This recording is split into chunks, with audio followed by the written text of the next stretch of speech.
No worries. No, well, thanks so much for joining us, mate. It's been a pleasure to get you on. So yeah, first of all, welcome. Thanks, Jared. Yeah, nice to be on. Yeah, absolutely. So just wanted to start off with maybe can you tell us who you are and what's your role in the local guys? Okay, my name's Noel Ovington. I'm a test and tag technician. My territory is Penrith in New South Wales, which is out of Western Sydney. At the moment, obviously, till we build up Sydney, I'm travelling probably from the North Shore to the eastern suburbs. So I'm travelling around a bit, but getting a lot of good work. So it's Yep. certainly well worth it. Yep, cool, cool. Busy man, busy man, which is what we like. So that's great. Um, so what were you doing prior to joining the local guys? Noel, what was you doing work wise before being a member of the local guys? Well, I'm a journalist by profession. I'm a journalist and Are you? newspaper Oh no, editor. actually, I remember you Yeah, telling me that. Yes, yeah. absolutely. Most of my working career, and probably about 10 years ago when newspapers were going to the digital age. At the time, I was working as the editor of a regional newspaper in Bowral, which is in the Southern Highlands of New South Wales. And newspapers were starting to struggle. Years A few years later, there was a lot of people being made redundant as newspapers scaled down to half their size and probably under half their size. And when that happened, I thought, it's a younger generation coming through now of university graduates. I come through the system when you started as a copy boy, you run errands, and you waited to get your big break to go out to with one of the senior journalists to do a So how many story. years did you say you were in that industry? I was a journalist for 40 years.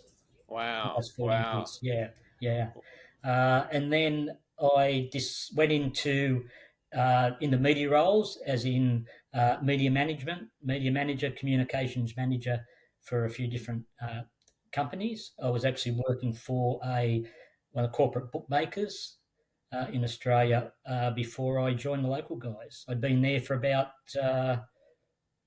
9 years. Yeah, okay.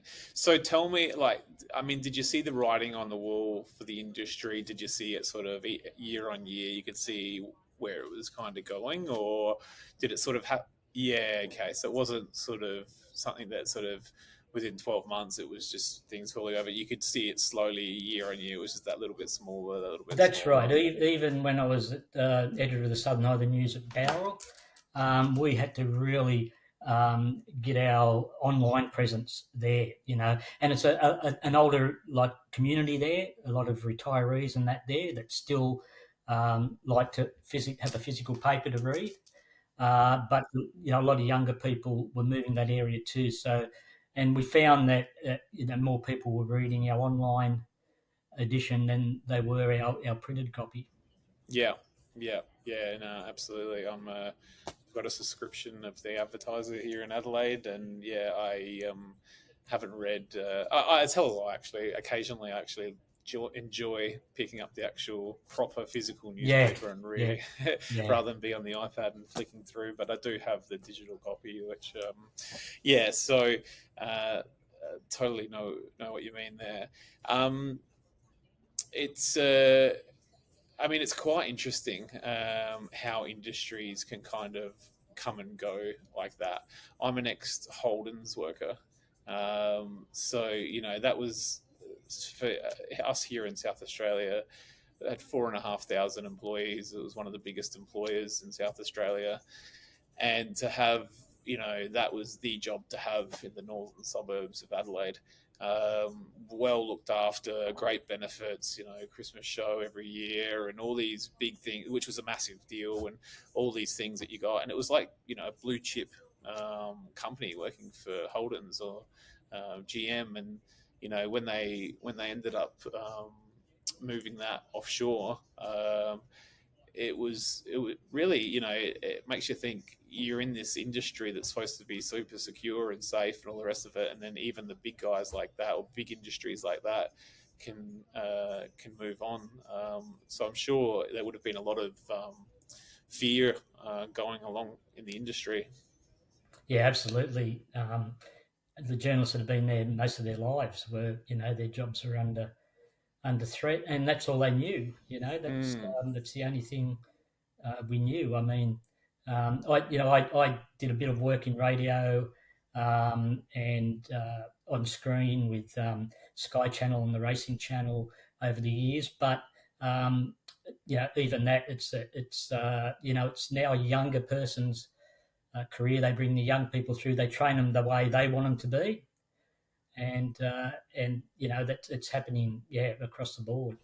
yep, yep. Okay, it reminds me very similar of I guess when Uber came in and the taxi industry. You had these guys that have spent a fortune on these taxi license plates, and all of a sudden they're worth nothing because anyone can get into Uber.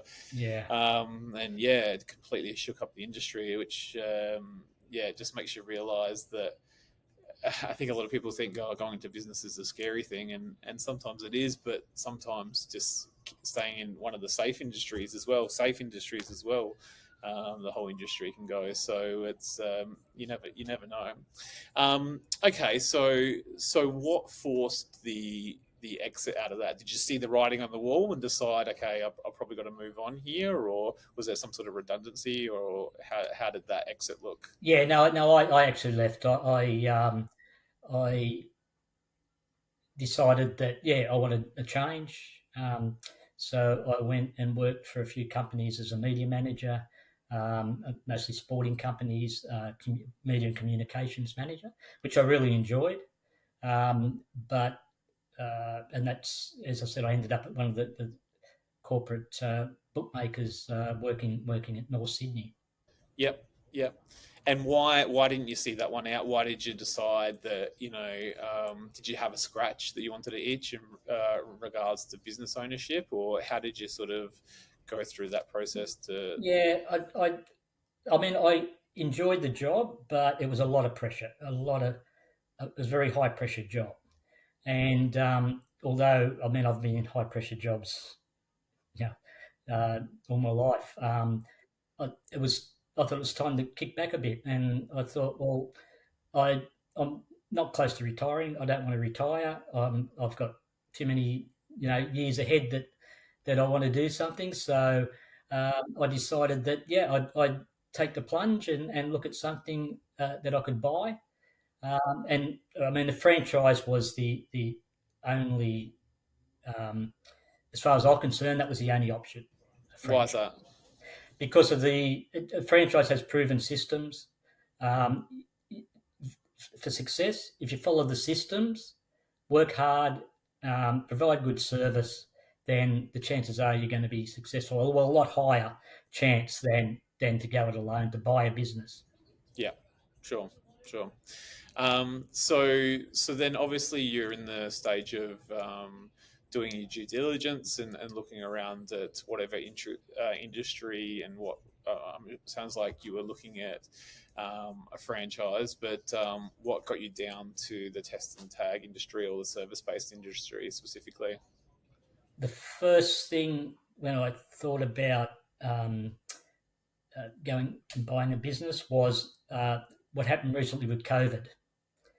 How people in the service industry suffered. They, the ones that were prepared to diversify and think outside the square did okay, but others that just said, you know, we can't do anything, they suffered. So I wanted to look at something that if a recession, if it quietens down, if something like that happened again, what's something that's going to be needed, something that is you're still going to be able to carry on your business, and that was as it was. Uh,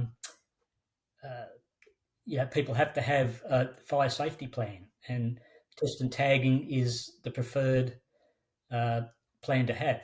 So, I looked at, many other businesses, but at the bottom line is I decided, no, this is what I want to do. Yep, yeah. It's quite funny actually. I know across the three divisions, pest control guys were during COVID the busiest that they've ever been. They just could not keep up. absolutely just flat out. Same with cleaning for obvious reasons. And test and tag had a dip at the beginning, and then it went sort of crazy after a little while. I think at the beginning, when all the workspaces and offices were empty, we thought, oh, this is fantastic. This is going to be great. We're going to go through all these work sites. There's not going to be anyone there, and it's going to be happy days. But I think businesses were just trying to work out what the heck was going on, and they were still trying to go. Everyone's freaking out. Things are moving everywhere. The last thing we're thinking about is compliance right now. Once it got through a couple of months and everyone started to go, okay, cool, the dust is settling a little bit, then we ramped right up and got really busy. But yeah, no, it was quite interesting. But I totally agree with you. I think that being someone who's I've owned a couple of hospitality franchises, and that was tough. That was really tough. We were in those at the start of COVID, and no one's walking in the door, and you still had massive rents. You've still got Westfield knocking on the door saying pay up. You've still got landlords, whatever, knocking on the door asking for their money. You still had big loans that needed to be paid. I think all of which, we're pretty lucky in that regard. I think the worst case scenario is, you might have your vehicle if you've got finance on a vehicle, and that's about it. But it's not, crazy money. So we're sort of able to weather that storm a lot more in that sort of regard, which I think is a handy side of things. So, how did you know about electrical test and tag before? Because I had no idea about electrical test and tagging when I first discovered it. I was working at Telstra many years ago, and we had the guy come through and do the test and tagging, and I was like, what the heck is this? I thought you had to be an electrician or something like that. What was your experience with first understanding and Yeah, I was sort of, like you. I really had no idea. yeah, My wife works for the New South Wales government, so yep, when I mentioned it, she was all over it. she knew, Yeah, she yeah. knew, So, yeah, and she government actually definitely. she encouraged me to go into that industry. Yeah, So, yeah, and that's the thing. Like, I mean, compliance is always a good one. Obviously, the repeat work side of things is always great. I mean, I know right now. In your last scorecard meeting, I jumped in quickly and said, "Take everything you can because this is going to build your repeat customers for many years to come." So, I know right now you're running around like a chook with its head cut off, getting everything done and doing a fantastic job of it, I must say as well. Um, but yeah, no, it's I think especially for someone like your wife in her position in being in a big office environment, and you can see how many items there are to be tested and how frequently and all the rest of it. It just sort of the numbers stack up pretty well. Um, okay, cool. Um, so that was your experience with so did you ever look at any other sort of industries at all when you were going through the process, or were you pretty much yeah, I looked at another couple of industries, but um, it I, I went in with an open mind of what to do, but I didn't want a franchise, as we talked about before, where you've got rents to pay and things like that. Yeah, so it was going to be a service industry, and when I done my homework on it, testing and tagging just stood out, even though I didn't know really what it was. It it still stood out, as in um, that people have to get it done, and they have to get it done either 3 months, 6 months, 12 months. So you're always going to be getting that repeat work. I worked that out, even though I mightn't have known what it involved. I knew that the research said that you would get there was repeat work, which is very important. Sure, sure, no worries at all. um, cool. So I mean, that's part that you've got to that point now where you've sort of decided that test and tagging might be the right industry for you. You've obviously gotten in contact with us. Do you want to talk to us about your decision for joining the local guys? I mean, there's other test and tag companies. What was your thought process around that? Why did we end up becoming the business that you decided that you wanted to um, move the next part of your career onto with? The biggest thing was you very established in Adelaide in South Australia. Um, in New South Wales, I think there's only one franchise partner in New South Wales at that stage. So that was very appealing that I could come in and not have flooded areas around me to start off. Um, so that was I think I did mention it to you that was the big clincher. You're a young company, you were just starting to build up, and I could get on the ground floor and um, not only make a good living, but hopefully help you to build up New South Wales. Yep, yep, perfect. No, and we've been extremely happy with your work there. I know the girls in the office. Uh, yeah, sort of. It's been a little bit like trying to drink out of a fire hose at the moment, but you've been absolutely smashing that. So really impressed with what you've been doing over there, considering you haven't had the backup over there in regards to other people. But it's great to be able to build that base of clients for yourself and for the many years to come onto where you're at. And I think back to the point you were making before in regards to you weren't ready for retirement. I think that's the. I think that actually does attract a lot of like I have conversations with people in regards to test and tag, who are very much in that stage, and sometimes it's even like I'm not ready for retirement, but I also don't want to be pushing 100 miles an hour. Is that where you sort of felt like you? It sounds like that's where you kind of were in your position as well. The last couple of jobs were quite highly stressful, and probably weren't. That's you probably obviously weren't looking for something like that. You wanted something where you had a bit of flexibility and stuff like that. Yeah, absolutely, absolutely. But I love being busy. I love the work I've been getting. I've been able to keep up with it. I haven't lost anyone over, um, by being too busy. I've always managed to fit people in where I can, and yeah, I mean, I love being busy. I thrive on it. It's great. The busier the better at the moment. One thing in the so what has I been January about 8 months now, um, is that I really enjoy my weekends now. I go flat out through the week, and then I just on the weekends I just can kick back and relax, and then look forward to the next week. What does a typical day look like now? Okay, usually I'll start early. I'll usually leave most mornings between 6:30 and 7 o'clock.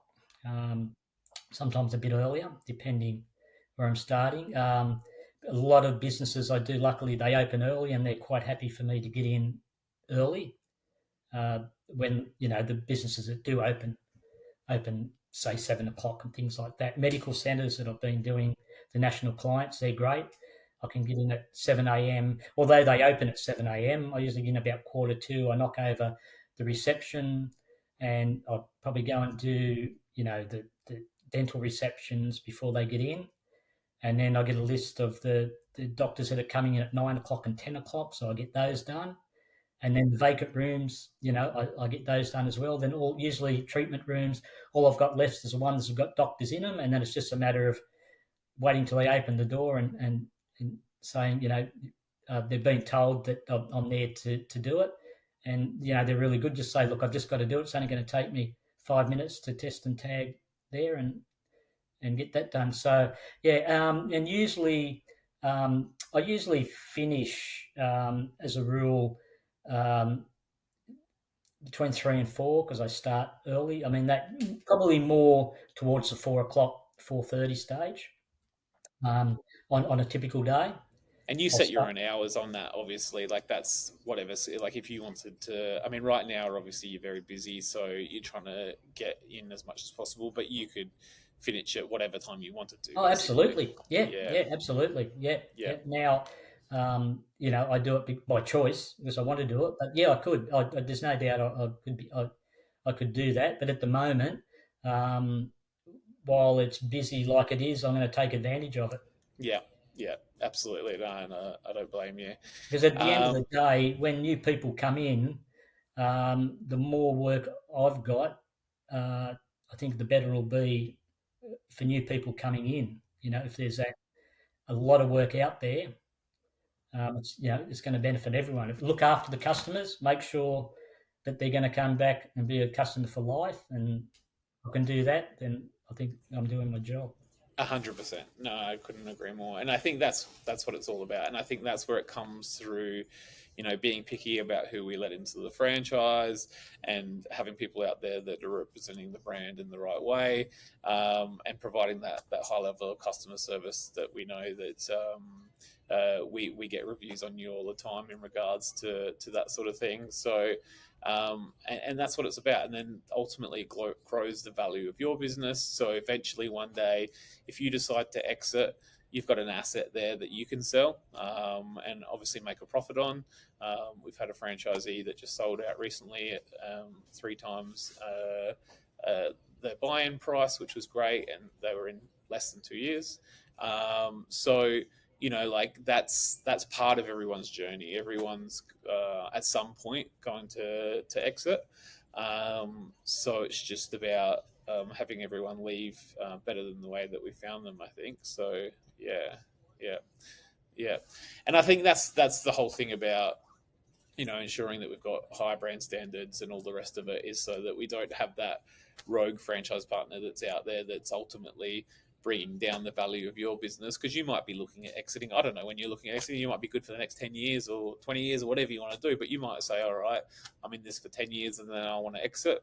And then, that might be a bit of my super on the way out, that I sell this thing off, and whatever I sell it for, with the goodwill and the customers that I've got in it, I've got a nice little payday there that's going to help to bump up my super into retirement. And yeah, no, I mean, that's kind of the thing I was sort of saying before, is we do tend to get quite a few inquiries from people that are in that slow down stage, I would say, in regards to, they might have even tried retirement. I know I was speaking to a guy the other day, and he said, I can't get the handicap down any lower and I'm bored.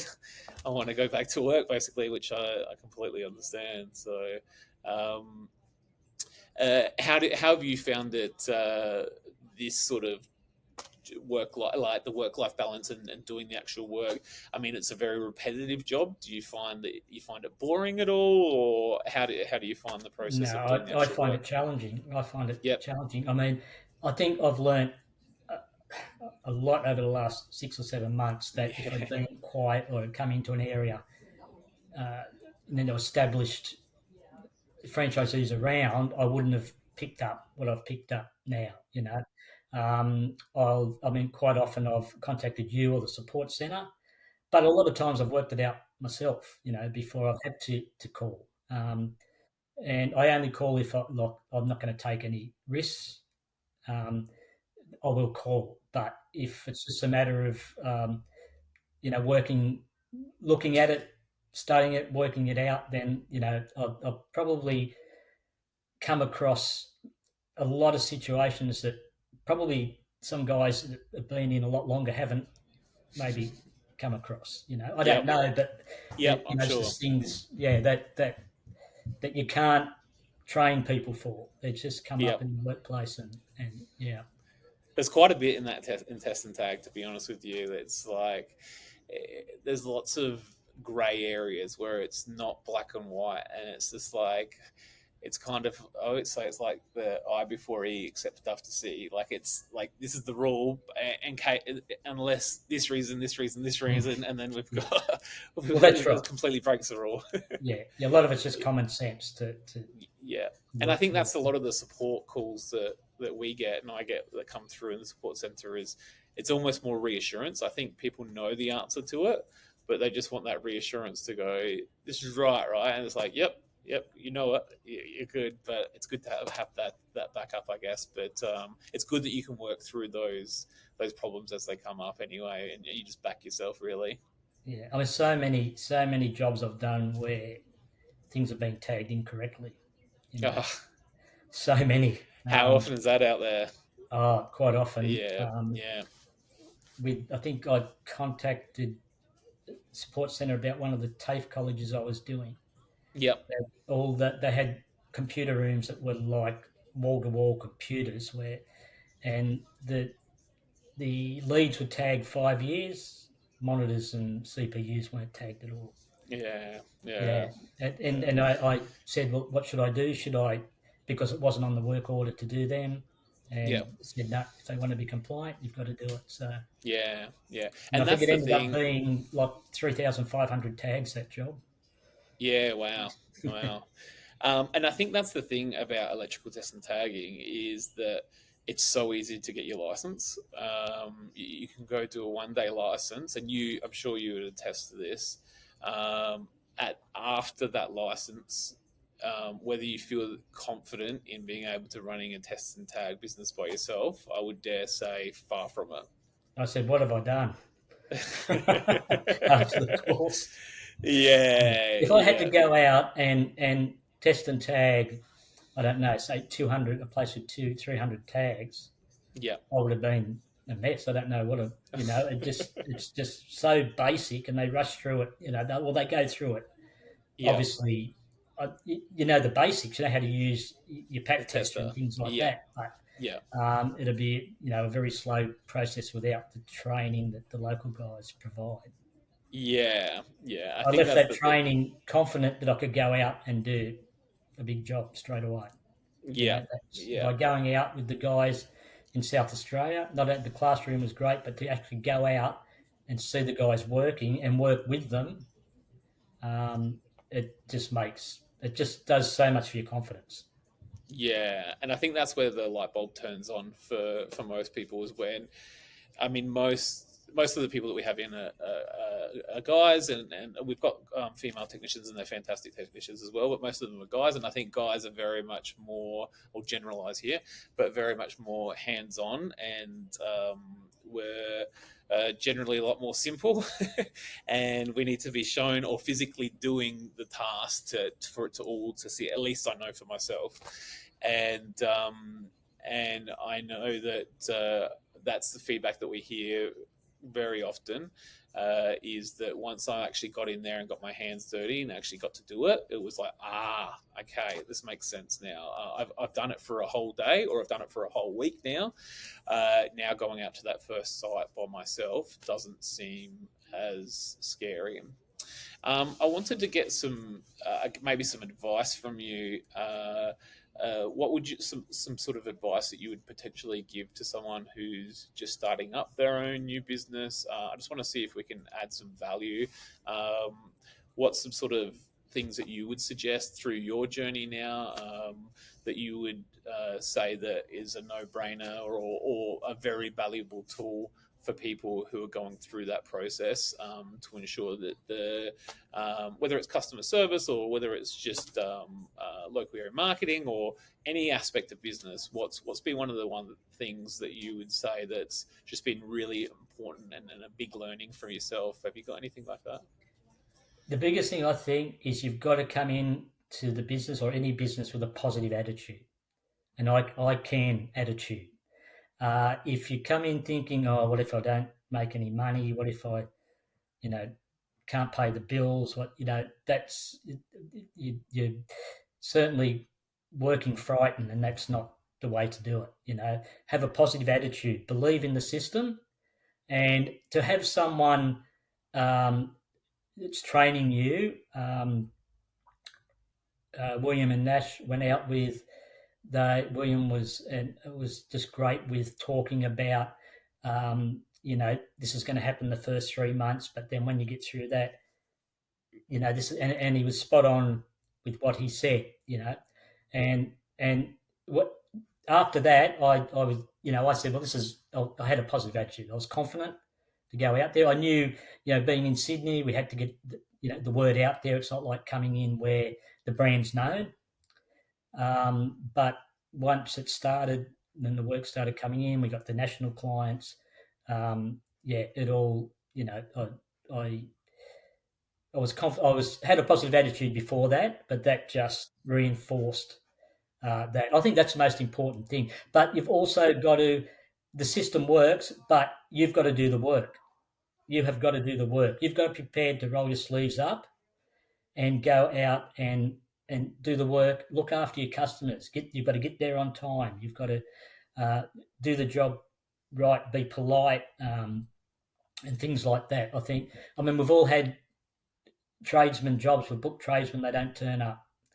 Well, they come and they start the job and then they go missing for 3 days and they don't come Yeah. back. I think, you Or know, clean up after themselves, that's or right. yeah, Exactly right. Yeah, yeah, yeah. Yeah, and to leave when you're doing computers and that, to leave them how you found them. yeah. Don't leave them out of position. Put them back in. Just the little things, I think. But It's just the 1%ers, isn't it? it is. But the positive Yeah, attitude, I think, if you've got to come in with a positive attitude and an "I can" attitude, and get in there and not whinge or moan about, oh, I've only got the jobs aren't coming in. Go out there, and you shouldn't have any downtime when you start. If you haven't got jobs, you should be out giving out flyers. You could be walking. There's a couple of industrial streets not far from where I live, and I'd go and park the car, and I'd go to the desk, and I'd say, we're just starting up in the area, and I'd give them a flyer with my business card attached to it, and things like that. Other industrial areas around my area. I worked on the phone lists, the sales lists that supplied, um, and then um, I did that nearly. So obviously, I've got that busy. I haven't done a lot of that lately, but of course, you know, when I get a chance, that's exactly what I do. but I think you've hit the nail on the head. It's when you've got those downtimes, that's the time to be hitting up that stuff. You're going to have those periods where it's flat chat, and it dips like it. Being in business is never like this. It never just goes like that. As you know, it goes like this. And it goes at ups and downs. And then the goal is like when you're on and up, that's when you're going hell for leather like you are now. And then when you're going it down, that's when you're out and you're doing your local area marketing and you're getting it going. So I think that you've just got to ride the wave of that. But I couldn't agree more with you. I think that it's 100% mental. And I think that, you're only ever this far away from whatever goals or dreams or you're set out, and that's the distance between this year and this year, and it's all about the mindset. And I think that if you can win the mindset, then you're 90% of the way there. I think it's, as you said, people that want to come in and reinvent the wheel, want to create their own system, want to have the wrong attitude of, oh, that's not, I don't want to do that, I don't want to do that. All of a sudden, it's like, oh, this is getting off on the wrong foot here. Like the red flags are sort of starting to come up already, and I think you're 100% right. If you go in with that can do mindset, you we can teach skills, we can't teach mindset. And I think once someone's got a mindset the way that their mindset's set, it's very hard to unlearn that sort of stuff. So, and then someone comes like yourself comes in, and you can just use the system of the local guys and everything behind it as just your vehicle to take as far as you want to take. And there's a lot of people riding that wave, and it's really exciting to watch your business and everything that's happening into it. And I'm really excited to watch where it's going to be in the next 12 months and when you tick over and getting those repeat work in and all that sort of thing. So, I've been exceptionally proud of you, mate, and can't wait to watch it continue to grow. Yeah. So many times I've had a full week and I've said to my wife, "Oh, I'm a bit quieter next week. I've only got 2 jobs next week." It was on the Monday. By the Thursday, I'm fully booked. It just, that's the way it goes. You've got to, rather than, I mean, I looked at that as a positive. I say, well, I haven't got much work, but I'll be able to get out and do a bit of local area marketing. And Yep. next thing you know, I've got 2 jobs a day for the 5 days. So, yeah, Happy days. it's all part, as I said, that comes with having the positive attitude. I think 100%. you can 100%. find a positive out of everything, and that's, if you look at that and do that, um, and I think that it comes across to the customers too. I've had customers that said to me, "Gee, you must have been doing this job for a while. I thought this would take forever, take ages. I didn't know, it'd be like this." I didn't say, "Oh no, I've only been here 3 months or whatever." But it's the perception, isn't it? Yeah, It's the yeah, perception of how you act and how you go about doing your job. yeah, absolutely. No, couldn't agree more. All right, mate. Well, I thank you so much for spending the time with us today. It was great to get a snapshot of your journey and where your business is at, and your thought patterns behind how you go about things. And I think it's given people some real insight of what they need to potentially do to be successful in their business. So I thank you so much for spending the time with us today.